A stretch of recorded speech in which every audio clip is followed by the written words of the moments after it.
Olá, está no ar o programa Direito e Globalização, que você pode assistir pelos canais 9 da NET, 186 da Vivo TV e também pelo site tvaberta.tv.br.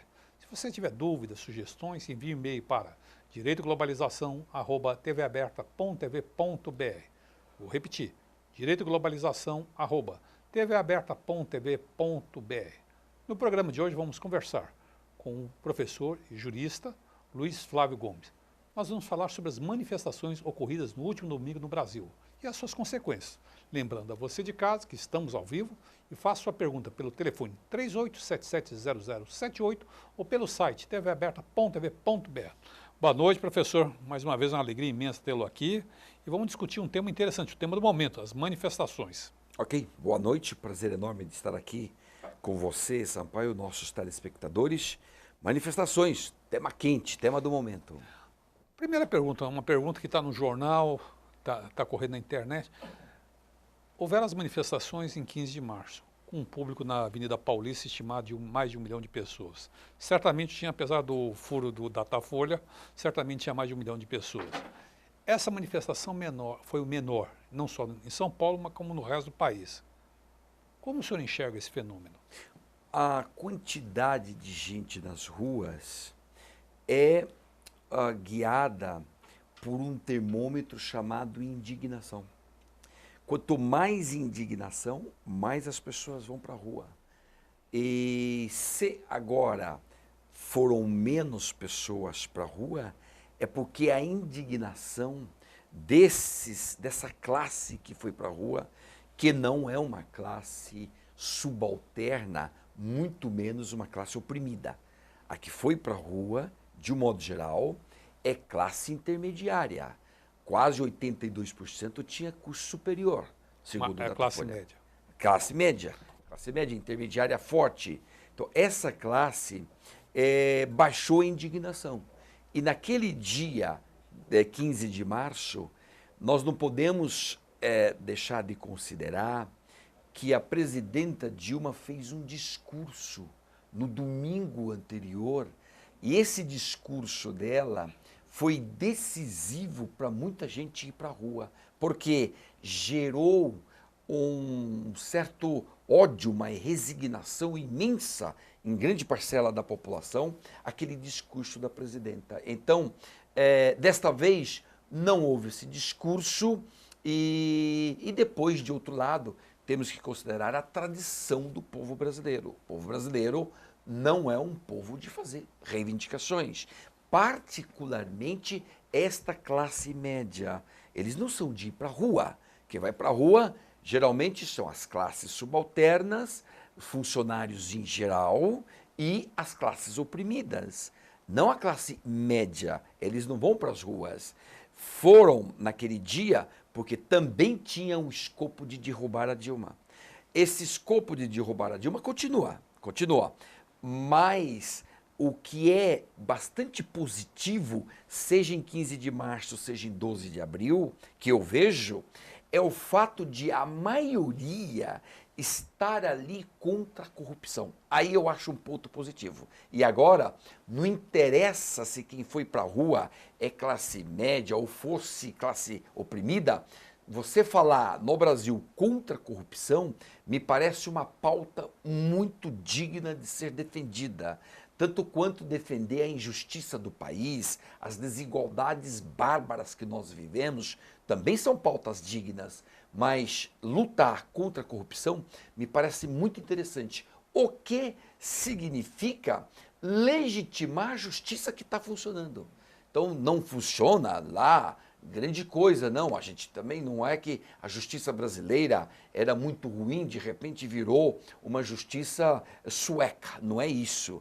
Mas neste caso concreto da Petrobras, ela está funcionando de alguma maneira. Tanto que nunca tantos executivos da classe de cima esteve preso, tantos estiveram presos concomitantemente. Então, há muitas mudanças acontecendo. No mundo todo está acontecendo muita mudança E o Brasil não está atrás. É muita mudança, intensa mudança. Então ficamos nós todos aqui tentando interpretar este momento, fazer um retrato deste momento do país, mas o retrato que eu acho é isso, é que há uma indignação muito grande contra o atual governo. Né? O senhor tocou vários pontos aqui, dá vários programas, só essa primeira resposta já dá vários programas, não sei se nem nesse programa a gente vai conseguir esmiuçar a primeira pergunta, mas tocou vários pontos interessantes. Eu queria pegar alguns. Vou começar por pelo final, que está de memória mais recente minha. O senhor fala sobre justiça. O senhor participou de um debate no blog 247, é um blog bastante conhecido, é um blog de orientação nitidamente pró-governo, isso não há problema nenhum quanto a isso, aí não vai a crítica, mas o senhor falou, e o professor emérito, o professor Bandeira de Mello, que foi meu professor inclusive, sobre o pedido do juiz Moro e alguns promotores de justiça de que as manifestações apoiassem a justiça, que os manifestantes, que uma palavra de ordem, enfim. Eu gostaria que o senhor traduzisse um pouco melhor isso para nós aqui, aproveitando sua presença. Minha visão sobre isso é a seguinte, que a população tem o direito, e na minha opinião, mais do que o direito, até o dever de ir para a rua para protestar contra a corrupção, que a população faça isso por conta dela, eu acho isso um índice de civilização. Isso é tomar consciência crítica de que falava o velho professor Álvaro Vieira Pinto. Ter consciência crítica da cidadania. Acho isso muito relevante. Mas que membros da justiça, promotores, delegados e juízes, que eles venham pedir o apoio popular para o que eles fazem, isto é um erro crasso, é um erro imenso, enorme erro. Porque o juiz, a justiça, não tem legitimidade popular. Não é eleito. Não é eleito pelo povo. A legitimidade de um juiz está em cumprir as normas que foram aprovadas pelo parlamento eleito pelo povo. Essa é a legitimidade do juiz. Então o juiz, quando busca apoio popular, ele assume um risco enorme do populismo penal. Isso é um risco enorme. O que é um populismo penal? É você se apresentar como o grande salvador da pátria, foi o iluminado, escolhido por alguma providência divina para vir na Terra e resolver os problemas da população. Tem gente que se acha que está aqui para fazer isso e se apresenta para a população como o iluminado que vai resolver tudo. Uma visão messiânica. Messiânica total, e a população carente e desnorteada como é a nossa, que hoje não sabe nem para onde vai o país, ninguém sabe hoje para onde, que rumo que o Brasil vai tomar, se vai melhorar, se vai piorar, ninguém sabe. Essa população é muito fácil ser manipulada, muito fácil. O Brasil hoje é o terreno mais propício para demagogia, mais propício porque é um povo carente, desiludido, um povo irado, um povo indignado. Então é fácil você manobrar o povo indignado, muito fácil. E este é o risco de um juiz e um promotor pedir que a população apoie eles. Calma, devagar, cumpra teu papel, juiz, promotor, cumpra teu papel. Teu papel já está na Constituição, está nas leis. Faça o que a lei manda. E o que a Constituição manda já é uma grande coisa que você está fazendo para o país. Se cumprir, já está muito bem feito. Poxa, imagine se eles conseguirem apurar responsabilidades de várias pessoas, no caso Petrobras, e recuperar dinheiro para o país. Não, já fizeram mais, não precisa apoio. Se fizer isso, já fez muito. Já fez muito. Já fez muito, já cumpriu a missão, pode até se aposentar. Naturalmente, até a população vai até apoiar. Claro, claro. Né? Vai até apoiar. Porque tudo o que a gente quer é que o corrupto perca o dinheiro que ele ganhou ilicitamente e que devolva isso tudo, e que devolva e que depois arque com outras consequências, como não poder se candidatar a cargos políticos, sair da vida pública por um período. Então essas coisas todas é que a gente quer. Todos nós estamos lutando por isso, por um Brasil passado a limpo, mas não precisa extrapolar o que está dentro do direito. Não precisa extrapolar. Não, de forma alguma. E também eu acho que o processo começa a oferecer risco, não só quando o juiz vem pedir apoio popular, mas quando ele também se exerce o seu poder de forma tirânica. Por exemplo, prendendo, usando a prisão como instrumento para obter confissão, delação premiada. É delicadíssimo esse tema, porque a prisão é a última medida que se pode imaginar contra qualquer pessoa, qualquer pessoa. Não só os poderosos. Não só os poderosos, de baixo também, né?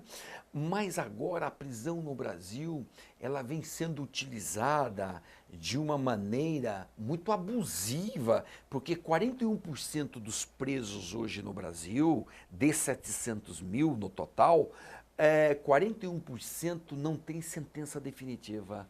41%. 41%. Me perguntaram esse dado, eu não tinha. Outro dia me perguntaram, eu fiquei devendo esse dado. Falei, não sei quantos por cento. Pois é, muito, é um número altíssimo. E 75%, 70%, 75% é por causa do tráfico. Hoje nós temos muitas prisões por causa do tráfico, muitas prisões, mas é invertido, é 26%, era 25%, agora chegou a 26% por tráfico de entorpecentes. Né? 75% não, por outros crimes espalhados.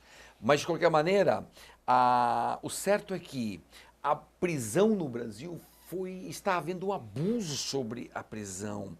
Não que não possa ser preso, isso que você tem que entender. Se o telespectador não entender bem, vai achar que a gente é contra a prisão. Quer abrir e soltar criminoso na rua. Quer soltar criminoso na rua. Ninguém quer saber de criminoso, não. Mas o que a gente quer dizer é o seguinte, que havendo um motivo concreto, por exemplo, o réu está ameaçando uma testemunha, tem que prender o cara, urgente, não tem conversa. Aí não tem conversa. Mas fora disso, aguarde a sentença final. Claro. Aguarde a sentença final. Agora, interessante, Sampaio, um fenômeno que está se passando no Brasil. Nunca as classes poderosas foram tão acuadas, tão encurraladas como agora elas estão encurraladas. Porque tem grandes empresas já pedindo falência, que hoje se chama recuperação judicial, está demitindo empregados, não está pagando as contas em dia, está dependurada com empréstimos vários em bancos governamentais, pede empréstimos em outros bancos. Muitas empresas poderosas estão hoje assim numa situação muito precária. Isto é o quê? O encurralamento da classe alta, da classe riquíssima. E isso nunca tinha ocorrido no Brasil. Nunca tantos deles foram presos concomitantemente. Nunca. Não existe na história do Brasil 14 executivos presos concomitantemente. E por longo tempo que eles estão presos desde novembro. Vários deles desde novembro. Então, em suma, isso que está acontecendo é um fenômeno de encurralamento da classe de cima, por causa de corrupção, evidentemente. Mas que eu acho isso positivo. Aí a justiça mostra o lado bom. Porque todos os países civilizados que têm um baixo nível de corrupção, a justiça funciona muito bem. Tem que funcionar bem. Senão, o corrupto se sente livre, né? Eu vou interromper aqui, vamos para o intervalo e voltamos já. Estou com algumas perguntas, a gente responde no próximo bloco. Obrigado e até lá.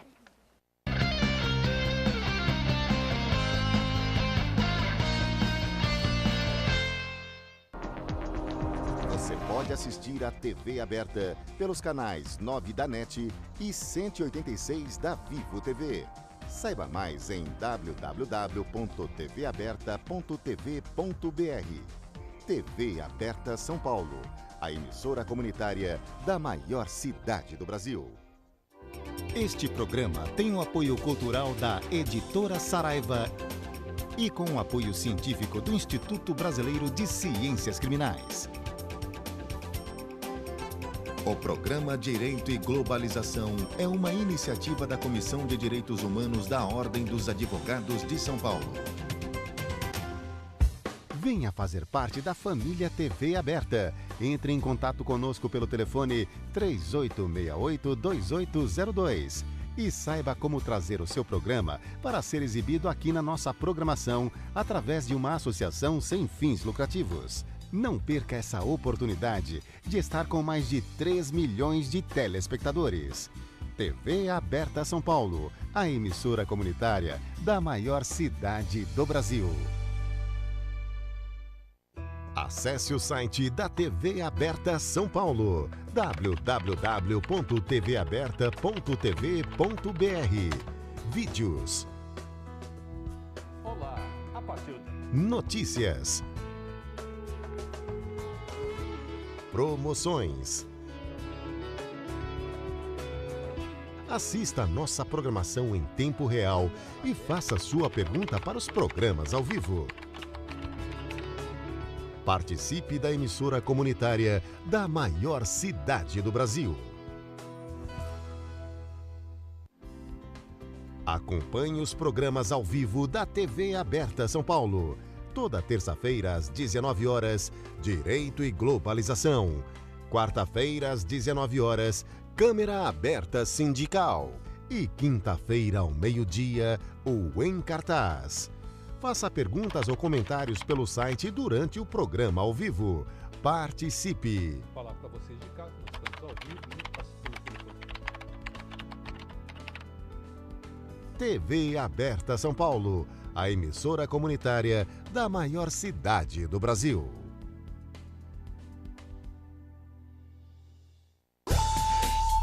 A TV Aberta também está no Facebook. Curta nossa fanpage e acompanhe as novidades da programação do canal comunitário da maior cidade do Brasil. Este programa tem o apoio da TV Interação, Associação Vida e Trabalho e da Ordem dos Advogados do Brasil, Seção São Paulo.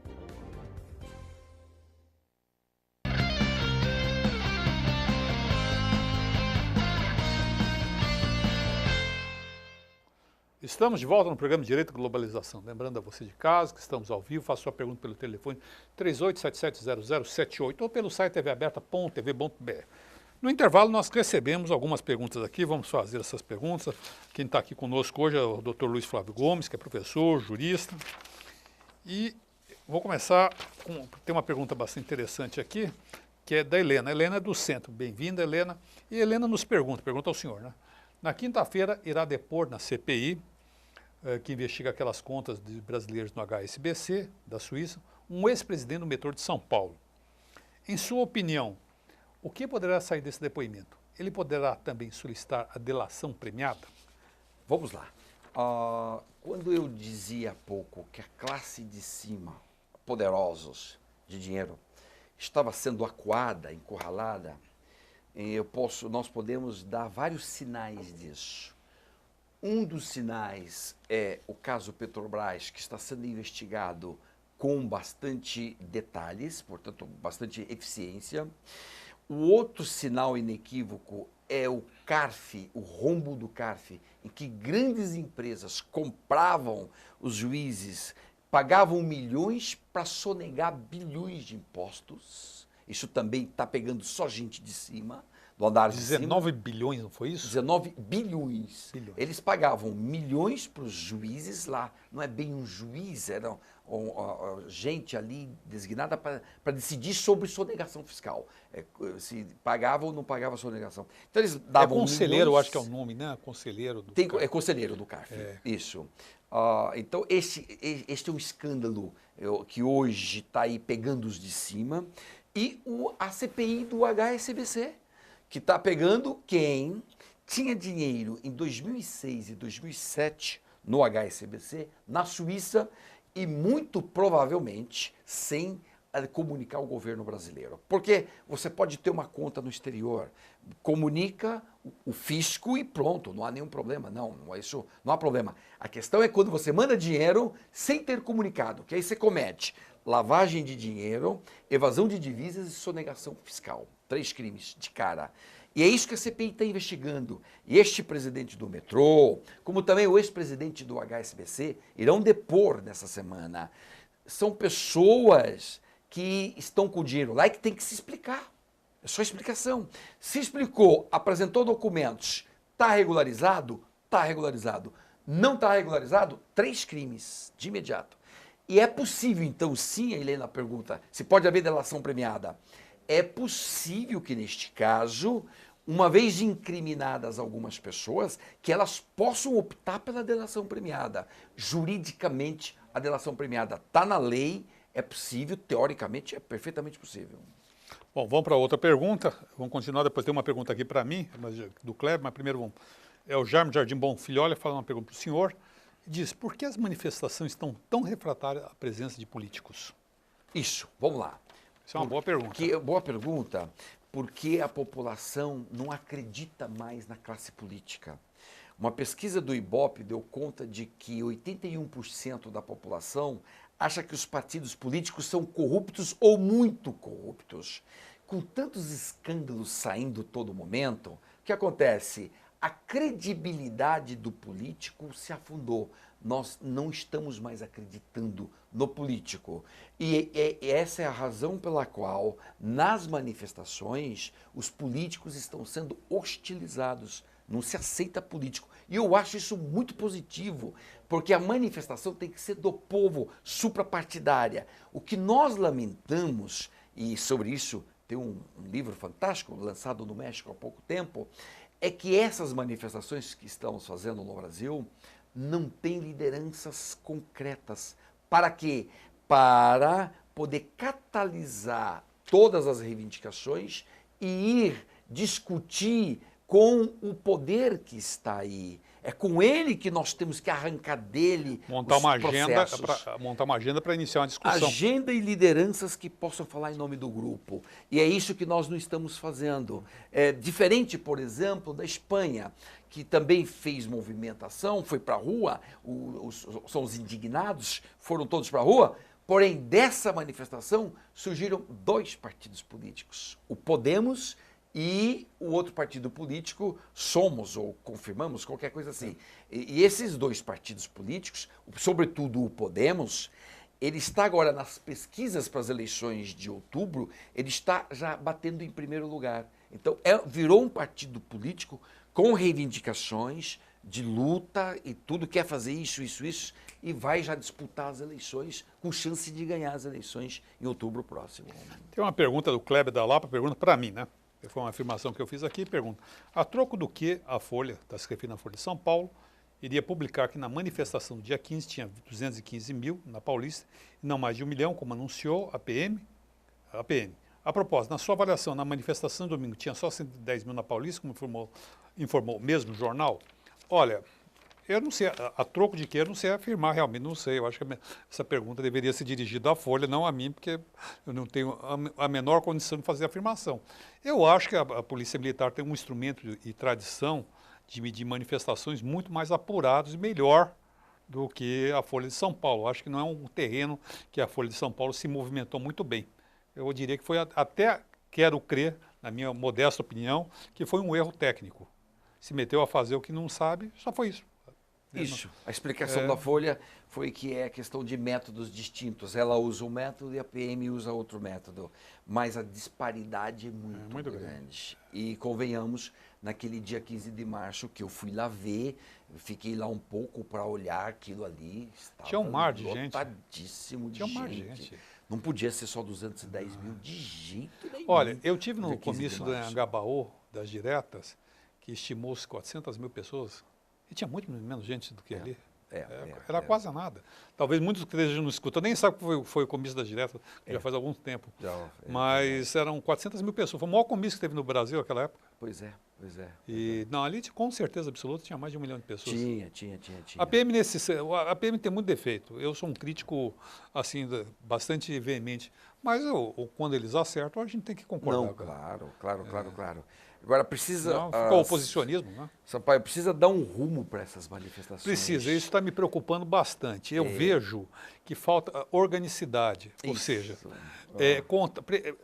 essa falta de organicidade que se traduz em organização, primeiro para dialogar com outros movimentos sociais. A construção de uma pauta que vai além fora Dilma. Isto. Porque fora a Dilma, vão pensar bem, entra Michel Temer, na linha de sucessão, Renan Calheiros e o Eduardo Cunha. Tem que pensar bem. Bom, tirou. Vai acontecer um milagre? A corrupção vai acabar no país por causa disso? Não vai. Não existe isso. Por isso que a pauta tem que ser bem feita. E os grupos, as manifestações, assim, se não tem uma pauta boa e lideranças que possam dialogar com o poder constituído para arrancar do poder constituído avanços no campo civil, social e político, o que acontece? Vira puro protesto. Vira. Puro protesto. E aí se desgasta. O protesto se desgasta. Naturalmente, o protesto se desgasta. E há uma outra coisa que me preocupa, que nós falávamos no intervalo, é a presença de grupos minoritários, porém radicais, se autoproclamando de extrema-direita e pedindo um absurdo chamado intervenção constitucional militar. É isso que... Eu gostaria até, aproveitando sua presença, professor, existe intervenção militar constitucional? Não, não existe. Então é bom explicar isso para o pessoal, Não existe. porque estão falando besteira por aí. Não, a Constituição brasileira é muito clara em dizer que grupos que querem derrubar o governo democrático, isso é um grupo terrorista, isso é terrorismo que estão fazendo. Então não adianta, não é por este caminho, o caminho do retrocesso. O Brasil já viveu 3 ditaduras da República para cá. A primeira ditadura de Deodoro da Fonseca e Floriano Peixoto, de 5 anos. Depois a outra ditadura com Getúlio Vargas, de 30 a 45. Depois a terceira ditadura militar, de 64 a 85. 3 ditaduras e o Brasil continua capenga como continua. Ou seja, não é pelo caminho da ditadura que nós vamos resolver. Senão o país estava uma maravilha. Se ditadura funcionasse, a gente tem 21 anos de uma ditadura brutal. Brutal. E já estava muito melhor do que teve. Muito melhor que teve. Então, é preciso considerar que isto é retrocesso. Os países melhores do mundo não estão sendo governados por militares. Não. São todos democracias. Né? Então, você pega lá no índice IDH, desde Suécia, Finlândia, Dinamarca, Noruega, Islândia, todos, e a Europa inteira, tudo governado por democracias. A democracia é perfeita? Não. Na minha opinião, democracia é cheia de problemas. Mas não é o militar que vai resolver. O militar está destinado a desempenhar outras funções, não a de governar. Governar não é com ele. Na minha opinião, um atraso, é um retrocesso e, além disso, totalmente inconstitucional. A Constituição não permite levar avante essa ideia. E eu vou dizer mais, eu tenho, não vou dizer dúvida, tenho certeza absoluta que os atuais militares, os que estão na ativa, nem querem saber dessa história. Com certeza. Eles não querem nem saber. Pegar o Brasil hoje como está aí, ninguém quer saber disso, né? Ele quer cuidar do assunto que ele entende, que é a defesa da soberania nacional, quer estar adestrado, enfim, investindo em tecnologia, conhecimento, mas jamais... Agora, esse movimento precisamos estar atento e observar que o golpe militar de 64 não foi só militar. Foi cívico-militar. Sem apoio da sociedade civil, nenhum grupo militar se atreve a querer governar o Brasil. É bastante correto sua colocação. Então, a questão toda é a sociedade civil que tem que prestar atenção. Número um, os militares não estão se movimentando agora. Não. É a sociedade civil que está aí falando. Mas, em suma, para com isso. O Brasil tem que achar a saída dos seus problemas por outros caminhos. Este caminho definitivamente já foi experimentado. E não funcionou. Esse não funcionou. Esse não funcionou. Me venham com outro. Eu acho que foi muito importante, e é muito importante para a democracia brasileira, ter experimentado 12 anos de governo PT. Foi excepcional. Amadurecemos, aprendemos a conhecer.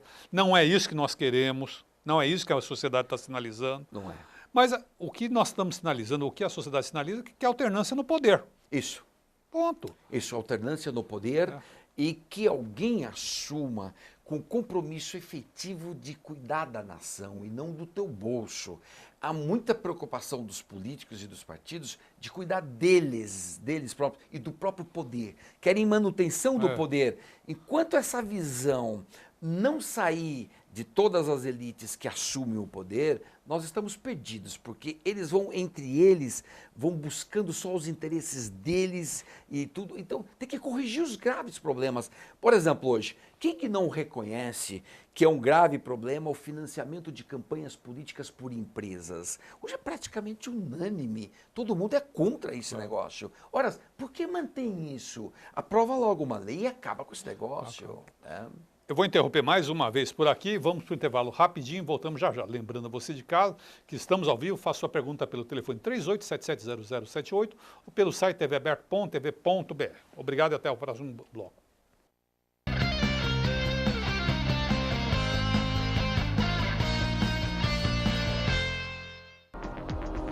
Você pode assistir a TV aberta pelos canais 9 da NET e 186 da Vivo TV. Saiba mais em www.tvaberta.tv.br. TV Aberta São Paulo, a emissora comunitária da maior cidade do Brasil. Este programa tem o apoio cultural da Editora Saraiva e com o apoio científico do Instituto Brasileiro de Ciências Criminais. O programa Direito e Globalização é uma iniciativa da Comissão de Direitos Humanos da Ordem dos Advogados de São Paulo. Venha fazer parte da família TV Aberta. Entre em contato conosco pelo telefone 3868-2802 e saiba como trazer o seu programa para ser exibido aqui na nossa programação através de uma associação sem fins lucrativos. Não perca essa oportunidade de estar com mais de 3 milhões de telespectadores. TV Aberta São Paulo, a emissora comunitária da maior cidade do Brasil. Acesse o site da TV Aberta São Paulo, www.tvaberta.tv.br. Vídeos. Olá, a partir de... Notícias. Promoções. Assista a nossa programação em tempo real e faça sua pergunta para os programas ao vivo. Participe da emissora comunitária da maior cidade do Brasil. Acompanhe os programas ao vivo da TV Aberta São Paulo. Toda terça-feira às 19 horas, Direito e Globalização. Quarta-feira às 19 horas, Câmara Aberta Sindical. E quinta-feira ao meio-dia, o Em Cartaz. Faça perguntas ou comentários pelo site durante o programa ao vivo. Participe! Vou falar para vocês de casa, nós estamos ao vivo e pelo telefone. TV Aberta São Paulo, a emissora comunitária da maior cidade do Brasil.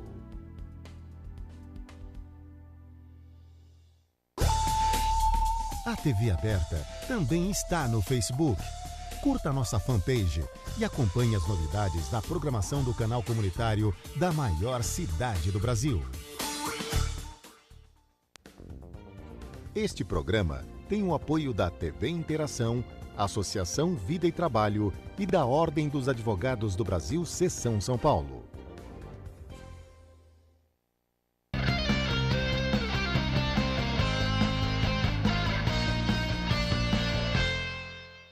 Estamos de volta no programa Direito e Globalização, recebendo hoje o professor Luiz Flávio Gomes. Estamos discutindo as manifestações de domingo. Lembrando a você de casa que estamos ao vivo, faça sua pergunta pelo telefone 38770078 ou pelo site tvaberto.tv.br. Bom, no intervalo chegaram perguntas aqui, eu vou fazer ao senhor. Primeiro do Rodolfo de Interlagos, bem-vindo, Rodolfo. Ele pergunta, nos países minimamente sérios, e o Brasil não o é, segundo a afirmação dele, quando o presidente do Senado e o presidente da Câmara Federal são investigados por corrupção, eles pedem afastamento ou são afastados para que as investigações ocorram com isenção. Aqui no Brasil, eles são badalados e enaltecidos pelos seus pares. Qual a sua opinião sobre esse tema? Lamentável, né? Lamentável que seja assim. Isso faz parte do atraso do Brasil. O Brasil continua sendo um país muito subdesenvolvido e esses sinais todos de presidente da Câmara e do Senado responder a uma investigação e continuar no cargo e mandando no país. De forma imperial. Os dois hoje mandam no país. Mandam no país. Então, o que é isso? É uma inversão total de tudo que a gente poderia imaginar de um governo decente, de um país decente. Então, nós ainda não atingimos um patamar de desenvolvimento, somos subdesenvolvidos e esses sinais são inequívocos de que continuamos subdesenvolvidos. É uma pena. Agora, isso que nós tínhamos que estar postulando, por exemplo, nas ruas, derrubar esse povo. Eles não podem ficar no poder, eles não podem, nós tínhamos que estar pedindo que saiam do governo. Mas, sim, foi interessante que já pedimos o fim da corrupção. Eu já achei isso muito positivo. Mas falta uma pauta mais concreta. É o que dizíamos antes e é o que reiteramos agora. Pauta concreta. Tirar quem? Começar a falar nomes. Essas pessoas não servem para governar o Brasil. A outra pergunta aqui, o Joaquim é de Santana. Ele diz, no ano que vem haverá eleições. Pergunta, há possibilidade de um grande número de votos nulos? Todas as vezes que a gente vai para as eleições agora, a primeira coisa que a gente quer saber é quantos votos nulos. E na eleição agora do ano passado, todo mundo dizia, vai ter tudo voto nulo, vai ter voto nulo, vai ter voto nulo. Na verdade, os votos nulos não foram tão maiores do que antes. O que houve foi uma abstenção muito grande. O povo não foi votar. 29 milhões de eleitores não votaram. E 29 milhões de eleitores significa algo em torno de 20% do eleitorado não foi votar. Isso é desânimo com a política. É a descrença, né? Descrença com a política. Tem mais duas perguntas aqui. Gustavo de Pinheiros, bem-vindo. Gustavo Pedro fala comigo. Para Sampaio, por falar em alternância de poder, é oportuno lembrar que há 20 anos o PSDB é governo estadual em São Paulo. Sim. Isso. E também não troca aqui, a alternância não acontece. Não acontece.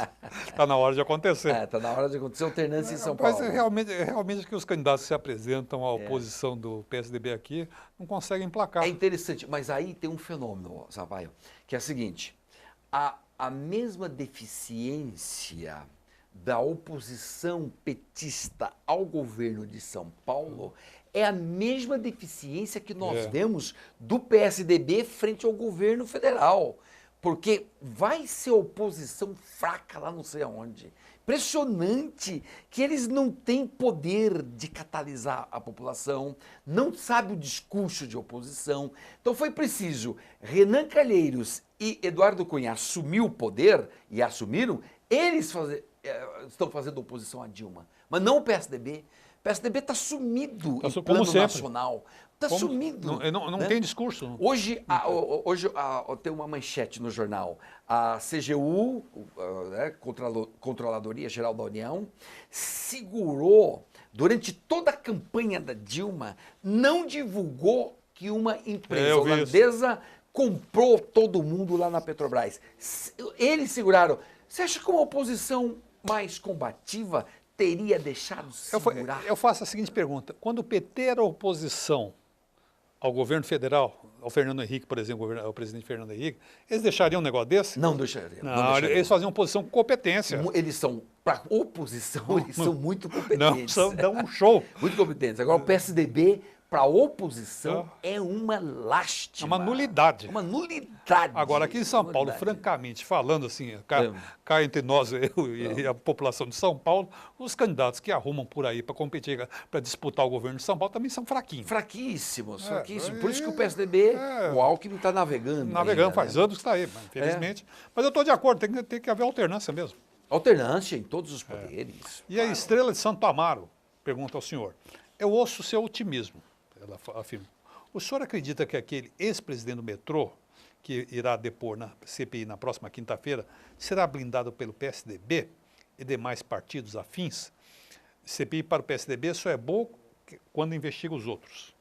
Vamos lá, em certo sentido a manifestação aqui é forte, mas ela retrata muito da realidade.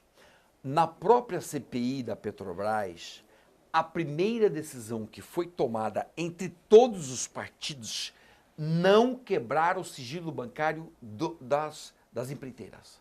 Foi a primeira decisão. Nós não vamos quebrar o sigilo de quem pagou nossa campanha. Então, quando uma CPI começa deste jeito, você já percebe que é tudo jogo de carta marcada. Né? Que a CPI do HSBC não seja assim. Estou torcendo, porque a CPI do HSBC foi pedida pela oposição e conseguiram, tá aí, tá funcionando. Espero que dê uma outra demonstração distinta do que nos últimos tempos as CPIs têm feito. Para não ir muito longe, no dia 5 de novembro do ano passado, uma semana depois das eleições, PT e PSDB juntos, PT e PSDB juntos, fizeram uma tramóia, um conluio dos dois para enterrar a CPI da Petrobras. Uma semana depois das eleições. Então, quando não interessa para eles, eles enterram. Aliás, a gente fala uma questão. Eu estou nesse programa há muitos anos. O senhor vem aqui há muitos anos, a gente tem conversado. E de vez em quando, eu estou falando lá atrás, bem lá atrás, e não estou falando do senhor, mas estou falando de mim mesmo, eu fazia uma crítica, por exemplo, alguma observação ao presidente Lula, mas vinha uma enxurrada de pergunta. Até alguma pergunta, afirmações.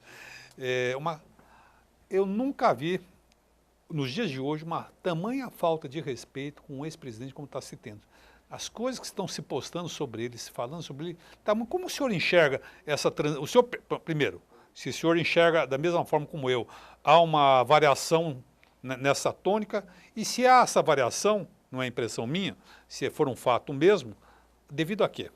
Vamos lá, as redes sociais mudaram bastante o panorama dessas críticas aos políticos em geral. Em geral. Não que a gente não criticava, todos nós sempre criticamos os políticos. E, assim, internamente, na família, a gente sempre falou mal mesmo de político, todo mundo, é da tradição nossa. Só que nós não tínhamos redes sociais para viabilizar isto.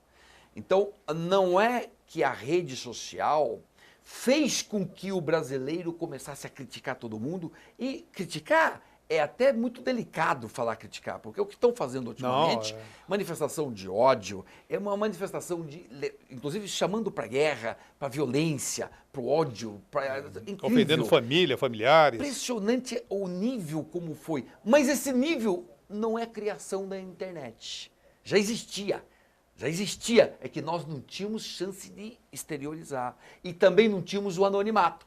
Porque antes você tinha que falar, você está com a tua cara, mostrando tua cara, você não tinha o anonimato. Hoje nas redes sociais você tem o anonimato. E aí outra coisa importante para observar aí, é que nas redes sociais tem muito computador que está funcionando. Muito robô. É robozinho, é o robozinho, então ele nem é ser humano. Nem é um ser humano que está escrevendo. Você às vezes está aí batendo e brigando com alguém, esse alguém é um robozinho pequenininho que ele está treinado para escrever X e Y, Z. Então precisa tomar mais cuidado. As redes sociais extrapolaram, sim, de todos os limites, mas só o que eu acho que isso não é coisa que nasceu nos últimos anos. Nós sempre fomos assim, nós não tínhamos formas de exteriorizar essa nossa indignação. Chegou mais uma, então com 2 minutos, então vamos responder a pergunta da Aline. A Aline de Jabaquara pergunta ao senhor: a oposição do senhor Aécio ao PT é tão boa que ele no ano passado, em menos de 30 dias, perdeu 3 eleições. Uma em Minas Gerais, no primeiro e segundo turno, e para Dilma, não conseguiu, no primeiro e segundo turno para Dilma, e não conseguiu eleger o seu candidato a governador. Foi verdade, então você vê que o PSDB não soube estruturar, primeiro, não sabe ser oposição, 2, não soube estruturar um candidato que viabilizasse toda essa indignação do Brasil contra o PT. O povo anda muito bravo com o PT e, portanto, mas precisava de um nome que catalisasse toda essa vontade popular. O Aécio não soube cumprir esse papel e não acho que ele tenha a mesma estatura para cumprir esse papel. Ele tem pinta de playboy. Isto. Então, olha que situação que nós estamos. Achamos o PT hoje uma lástima, lastimável governo do PT, corrupto até o último fio do cabelo, e uma oposição que é indecente de fraca. Então, veja a que ponto nos colocaram. E nós brasileiros, agora, no mato sem cachorro, não sabe nem para onde ir, gente. Nós não temos nomes. Não tem nomes hoje. Não tem quadro político para tocar para frente. Para poder tocar. E o PMDB, que assumiu o governo de fato, sumiu com o triunvirato de Michel Temer, Eduardo Cunha e Renan, o PMDB, todos nós sabemos da tradição corrupta desse partido. Então, um é corrupto, o outro é incompetente e a oposição é uma lástima que não sabe fazer oposição. Sem dúvida. Eu vou encerrar esse bloco por aqui, voltamos já no quarto e último bloco do programa de Direito da Globalização. Continue conosco.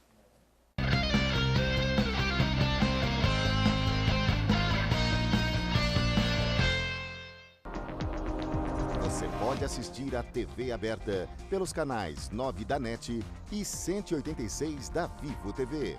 Saiba mais em www.tvaberta.tv.br. TV Aberta São Paulo, a emissora comunitária da maior cidade do Brasil. Este programa tem o apoio cultural da Editora Saraiva e com o apoio científico do Instituto Brasileiro de Ciências Criminais. O programa Direito e Globalização é uma iniciativa da Comissão de Direitos Humanos da Ordem dos Advogados de São Paulo. Venha fazer parte da família TV Aberta. Entre em contato conosco pelo telefone 3868-2802 e saiba como trazer o seu programa para ser exibido aqui na nossa programação através de uma associação sem fins lucrativos. Não perca essa oportunidade de estar com mais de 3 milhões de telespectadores. TV Aberta São Paulo, a emissora comunitária da maior cidade do Brasil.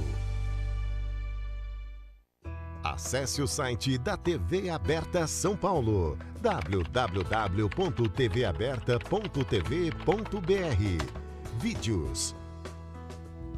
Olá, a partir de... Notícias. Promoções.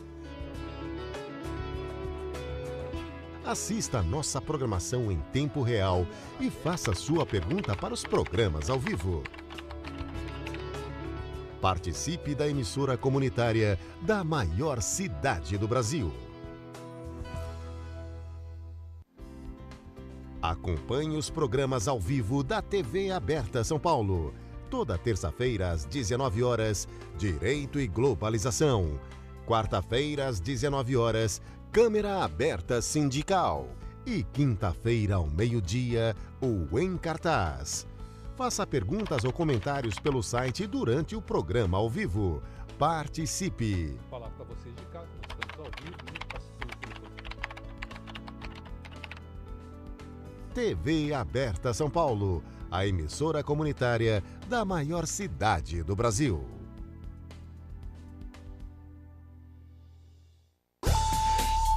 A TV Aberta também está no Facebook.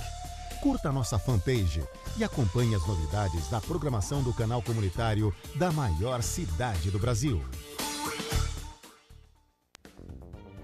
Este programa tem o apoio da TV Interação, Associação Vida e Trabalho e da Ordem dos Advogados do Brasil, Seção São Paulo.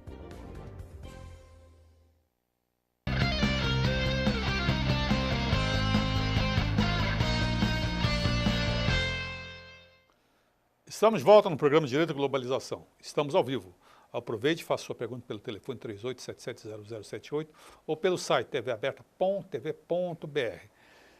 Durante o intervalo chegou mais duas perguntas aqui. Uma é do Pedro, o Pedro é de Osasco, bem-vindo, Pedro. E ele pergunta, por quê? Aí é dirigida ao senhor. Por que o senhor não é também duro e incisivo com o PSDB na TV Cultura? Será porque a emissora é chapa branca? Não. A TV Cultura dá total liberdade de a gente falar. É que o Pedro, não coincidiu, Pedro, nos dias que eu falei contra o PSDB, que você tenha assistido. Talvez não tenha havido essa coincidência. Porque lá nós temos liberdade de criticar. Lá todo mundo critica tudo. Então não há isso não. E eu, particularmente, estou fazendo agora algumas críticas nos últimos tempos. Nos meus artigos, eu escrevo um artigo todos os dias. Todos os dias eu publico um artigo. Eu tenho falado muito contra o petucanato. Petucanato é o PT mais o tucano. Então, é petucanato os dois, né? Então, neologismo. Para apontar o neologismo, para apontar o quê? Os problemas que eles geraram. Também as coisas boas. Você vai negar que Fernando Henrique fez um ajuste na economia com o Plano Real? Foi bom, aquilo foi bom para o Brasil, que o Lula melhorou os índices socioeconômicos de boa parcela da população. Isso foi bom para o Brasil. Foi bom. Então, Não, isso significa comida na mesa, de gente que não tinha. de muita gente que não tinha, classe C que não havia no Brasil, ele conseguiu levar. Então, tem coisas boas que fizeram, mas, de um modo geral, eles se perdem na corrupção. Esse é o calcanhar de Aquiles do PSDB, do PT e da história do Brasil. Se perdem na corrupção. E hoje, o que falta? Falta exemplaridade. Eles falam muito, mas fazem pouco. Dilma, com o poder que tem na mão, uma caneta de presidente da República, demita meia dúzia de corruptos que estão do lado dela. Demita! Ela ganha o Ibope em um mês. Foi o que aconteceu no primeiro mandato dela. Foi. Ela mandou embora uma turma, explodiu a popularidade. Explodiu a popularidade dela. Porque aí se percebe o exemplo. Porque olha, não adianta predicar com palavras. Com palavras, você não predica. Você só predica, ou seja, você só mostra quem você é com exemplos. Com exemplos. E é isso que faz falta. Faz falta o exemplo de cumprir leis, o exemplo de ser honesto no cargo público, o exemplo de mandar embora quem é corrupto que está do teu lado. Esses exemplos nos faltam. E aí, claro, o povo então não acredita, porque o povo crê em exemplos. Sem crê em dúvida. exemplos. Não crê em discursos. E ainda mais num país como o nosso, com imensas carências educacionais, palavras soam ao vento. Sou ao vento, e palavras de fato não comprometem. Não comprometem. Vejam o que a Dilma prometeu na campanha dela. No dia seguinte fez tudo ao No dia contrário. seguinte fez tudo ao contrário. Isso é uma prova inequívoca de que o que a gente fala no Brasil, que os políticos falam, não vale nada. Não, né? nomeia o Levi. Eu não tenho nada contra o Levi Que é o pessoalmente. oposto É o dela. oposto. O oposto dela. São coisas assim inacreditáveis. Por isso que o povo não crê nas palavras Não. mais. Não adianta. Não são mais palavras. Não. E como é que pode um governo que se diz, desculpe ter interrompido, mas agora me ocorreu esse exemplo, que é tão gritante, como é que um governo, veja bem, não tenho nada contra essa pessoa que eu vou mencionar, não é, mas é questão também do outro lado.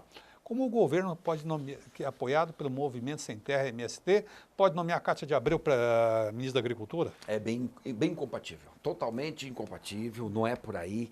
Então são essas coisas, são esses exemplos ruins Conheço. que vão introjetando na cabeça do povo, e o povo vai dizendo, perdi a esperança, acabou. O Brasil não tem mais saída, então aí vai pra rua, faz protesto, porque está indignado. Nós estamos indignados porque nós não estamos vendo uma luz do fim do túnel. Né? E qual é o próximo passo, na sua opinião, que deveria ser tomado? Não o que vai ser tomado pelas manifestações, mas o qual deveria ser? O próximo passo é a consciência crítica da população.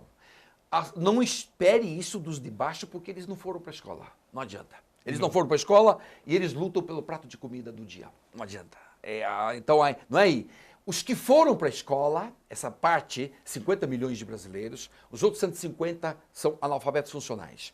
Os 50 milhões que foram para a escola, consciência crítica de protestar mesmo, de se organizar, de fazer reivindicações corretas e colocar as questões todas contra os políticos contra a parede. Porque eles estão no poder. Para tirar um pouco do poder deles, é a massa que tem que ir e tirar o poder deles. Porque se a massa não faz isso, entre eles se entendem. Eles se entendem. Se arrumam rapidinho. Se arrumam rapidinho para manter no poder como está. Então, por isso que uma reforma política agora corre o risco de dar em nada. Porque eles vão fazer uma reforma que atenda aos interesses deles. E quem vai pagar a conta somos nós. E depois nós que pagamos a conta. Então, nós, os que fomos para as escolas no Brasil, somos 50 milhões. Vamos nós, 50 milhões, se os de baixo apoiarem, tanto melhor, porque está conseguindo consciência crítica. Mas você que tem consciência crítica, preciso fazer alguma coisa. Se você fica aí só parado, sentado, meu caro, o Brasil não muda nunca, porque os que estão em cima está muito cômodo para eles. Última pergunta do programa. Nós tivemos um partido, que nós mencionamos até que fez, que é o PT, que era um partido oposicionista, e fazia muito bem oposição. Muito bem, oposição. um partido que defendia teses justas como moralidade, ética na política. Qual foi, na sua opinião, o ponto que transformou esse partido como sinônimo de roubalheira? Foi o seguinte, o PT assume o poder e precisava se manter no poder.